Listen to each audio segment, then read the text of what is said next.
Então, meus irmãos, irmãs, diz assim: tendo sido tentado. E essa é uma outra frase que não podemos passar rapidamente por ela, porque a tentação dele não foi como a tentação de Adão. Lembra de Adão, quando ele foi tentado por um fruto. Nosso Senhor recebeu como tentação os reinos deste mundo. Os reinos deste mundo. A tentação de Adão foi, lá naquele jardim: e sereis como Deus. E sereis como Deus. Essa compulsão, esse desejo de ser como Deus, falou muito alto ao coração de Adão.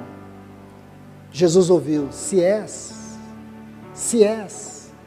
Adão não conhecia nada sobre ser Deus, mas Jesus conhecia tudo sobre o que era ser filho de Deus. Então, Satanás diz para ele: se és filho de Deus, você é ou não é filho de Deus? Porque se você for filho de Deus, as tentações de Cristo foram mais agudas. Ele foi tentado. O que foi oferecido para ele foi infinitamente maior do que o que foi oferecido para Adão. Satanás já tinha, sim, por causa da queda, um reino de principados, potestades, dominadores deste mundo tenebroso. Ele mostrou as glórias deste mundo. Disse: isso tudo eu vou te dar. E ele tem o poder de dar porque ele é o príncipe deste mundo. Ele não dá nenhuma glória pela glória. Ele dá a glória pelo inferno. Ele dá a glória pela morte eterna. Ele dá a glória pela condenação. Essa é a glória que Satanás oferece. É a glória da perdição eterna. O nosso Senhor jamais se curvou diante de qualquer tentação. Ele disse: só o meu Pai eu adorarei, só a Ele servirei. Ele sabia que a maior glória do reino era a adoração ao Pai, era a rendição ao Pai. Então ele foi tentado. Aí diz assim, essa frase é linda: ele é poderoso para socorrer os que são tentados. Veja bem, a ênfase está aqui: poder de socorrer. É o poder de socorrer. Então você percebe que essa é a primeira característica dele como nosso sumo sacerdote. Ele tem o poder de nos socorrer. E aqui vem duas coisas. Esse texto vai nos oferecer as duas questões importantes sobre essa primeira característica do nosso Senhor Jesus: o poder de nos socorrer no sofrimento e o poder de nos socorrer nas tentações. Porque são duas áreas onde Ele é um grande especialista, porque Ele padeceu, Ele sofreu como nenhuma outra pessoa sofreu, como nenhuma outra pessoa padeceu. Ele foi tentado da pior forma possível. Ele enfrentou a tentação face a face. Então, meus irmãos e irmãs, como nós podemos nos alegrar nesta hora? Porque você pode pensar: o que você está sofrendo? Como tem sido a sua senda de sofrimento, de perdas? Como tem sido a sua senda de sofrimento na sua carne, suas dores, os seus flagelos, suas angústias, que te esmagam, que te fazem chorar, que te fazem se sentir limitado, limitada, que te desanima. E muitas vezes você não consegue encontrar explicações. E as tentações que te fragilizam, as tentações que te colocam num cativeiro de culpa, as tentações que trazem dúvida, as tentações que muitas vezes nos fazem até mesmo retroceder, as tentações que nos fazem sentir como um verme. Aí você lê esse texto e você não sabe o que o Senhor está te falando. Ele está te dizendo exatamente isso. Ele é aquele que nos socorre em todos os sofrimentos. Ele é aquele que nos socorre em todas as tentações. Você pode passar pelos sofrimentos, Você pode passar pelas tentações, mas Ele não te deixará sozinho. Lembra o que Ele disse para Pedro? Primeiro Ele fala assim para os discípulos: Satanás vos requereu peneirar como trigo. Ele olhou para Pedro e disse: Pedro, eu intercedi por ti. E nós vamos aprender no último texto aqui, no capítulo 7, versículo 25, o grande papel desse intercessor, o que significa a sua intercessão. Aí ele diz para Pedro: eu roguei por ti. E depois disso você vai ver Pedro descendo a ladeira. Pedro tendo sua vida escancarada diante do Senhor. Primeiro, quando ele diz para o Senhor que ele estava disposto a morrer pelo Senhor. Depois, quando ele arranca a sua espada e corta a orelha de Malco, mostrando que ele estava disposto a ir com o Senhor até o fim.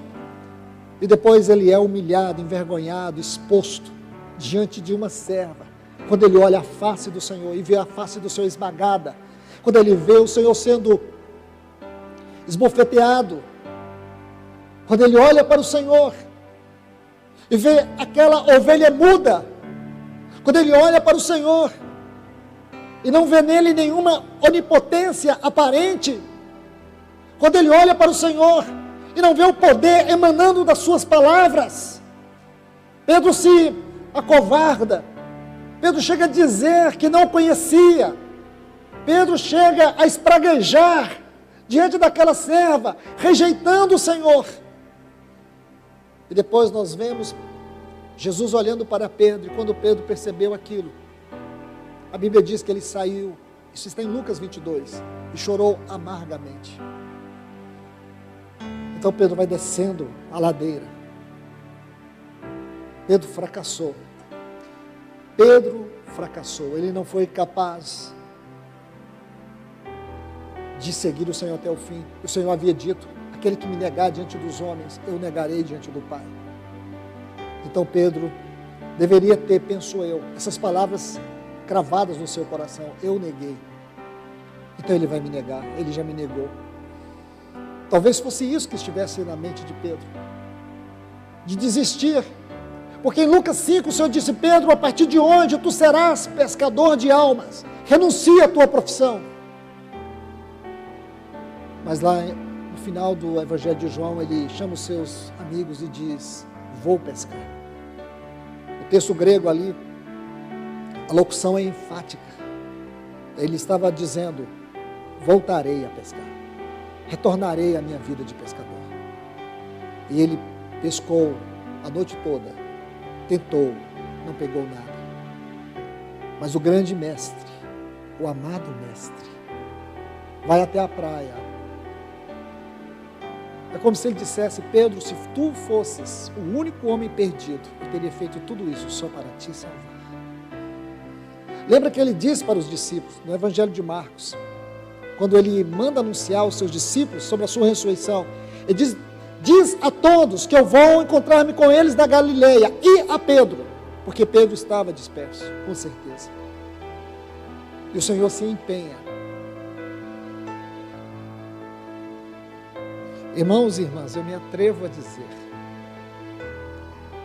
que quando o Senhor ressuscitou, Ele tinha algo em mente, de maneira muito especial no seu coração.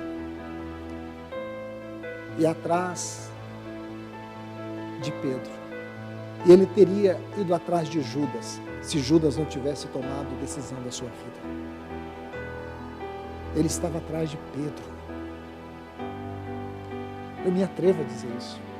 Porque quando eu olho essas passagens, quando eu olho o cenário que ele montou, você vê que quando ele chega na praia, ele montou aquele cenário, ele acendeu o braseiro, ele colocou o peixe sobre ele.